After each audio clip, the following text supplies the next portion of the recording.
Now check it out. Check what out? Yo, check this out. Yo, microphone check 1, 2. What is this? And we're ready for sound check. This is your one and only master ceremony, the great one, Dana Dane, and this is my sound check. My rap name came back in the early 80s when hip hop was still relatively young. Back in that days, a lot of the rappers or hip hoppers called themselves Kevy Kev, Grandmaster Melly Mel, Louie Lou, names like that. And one day, while walking down the hallway, one of my friends named Keith Williams, he just called out my name, which is Dana, but he said Dana Dane. And when I heard him say it, I was like, yeah, that's my name. And from then on, I was Dana Dane. So that's the origin of where I got my rap name. Dana Dane with fame, here to entertain. By the time I'm through, you be saying my name.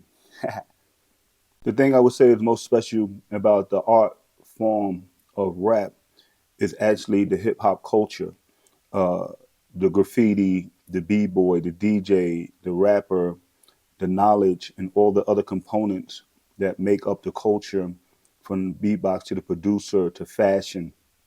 All that stuff is hip hop. And one of the other great things is that whomever does hip hop takes on the identity of that person without losing its foundation.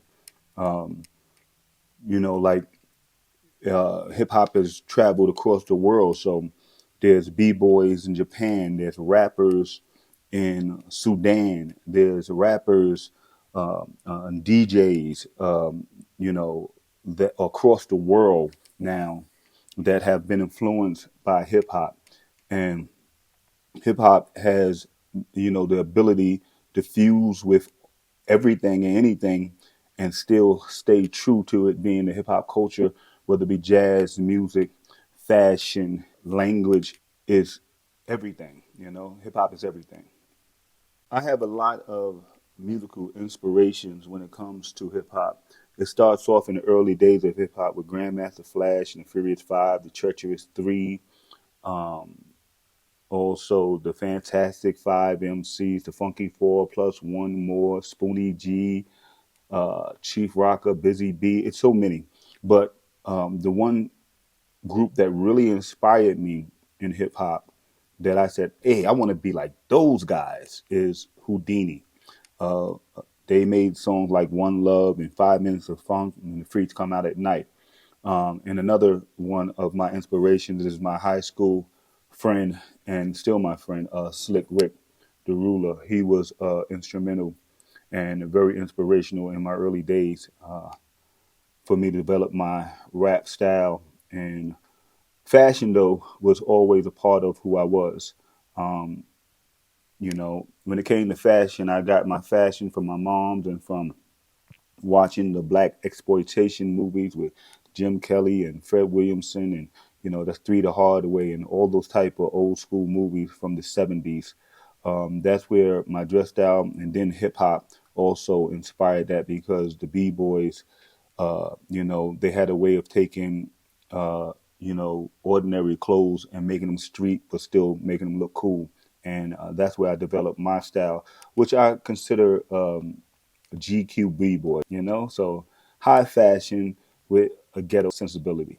I believe artists like myself can offer to upcoming artists, wherever they may be, inspiration first and foremost, because I didn't come from money. I didn't come from riches. I came from the projects, from the ghetto.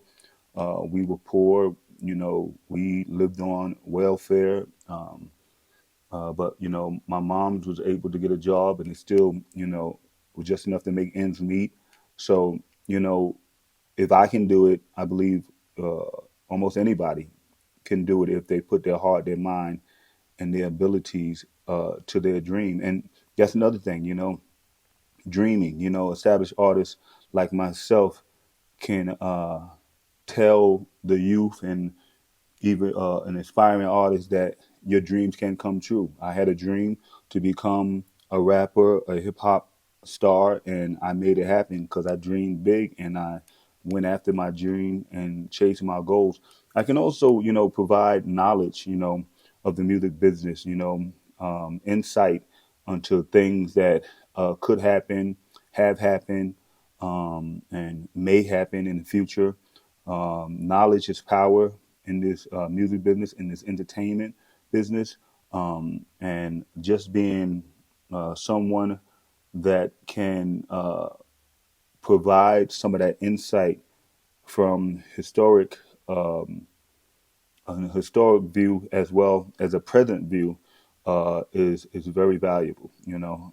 So I believe that knowledge and inspiration can go a long way for young aspiring artists. I learned a lot of things being an artist. In different aspects of this entertainment game. And one thing that I learned is no one can do what I do. Yeah, they may be similar artists, they may have similar sounds, we might even have similar songs, but no one can do the songs or convey the songs the way I do. They don't perform like me, they are not me. I had a bout with imposter syndrome back in the days where I didn't believe I was worthy of being the artist that I am. And then when, because I was trying to compare myself to other people. And that's one of the truest lessons that I learned is that you're not in competition with other people. The competition is really within your inside yourself. Once you can overcome the competition inside yourself and tell yourself that nothing can stop you, no one is you, that you're uniquely you, and it's okay to be uniquely you. You can explore and be more than you ever thought you could be. I also learned that I have the endurance. Sometimes things don't seem like they're working in your favor, they're going wrong, or they don't add up the way you wanted them to, and you think that you lost uh, your way. Just I told myself, and I learned that I have the endurance. I can make it through. I have the power. I have the strength. So it's just all about being true to self, and you know, I guess that's what it boils down to in a nutshell. That as an artist, I just learned to be true to self, true to Dana Dane, full circle.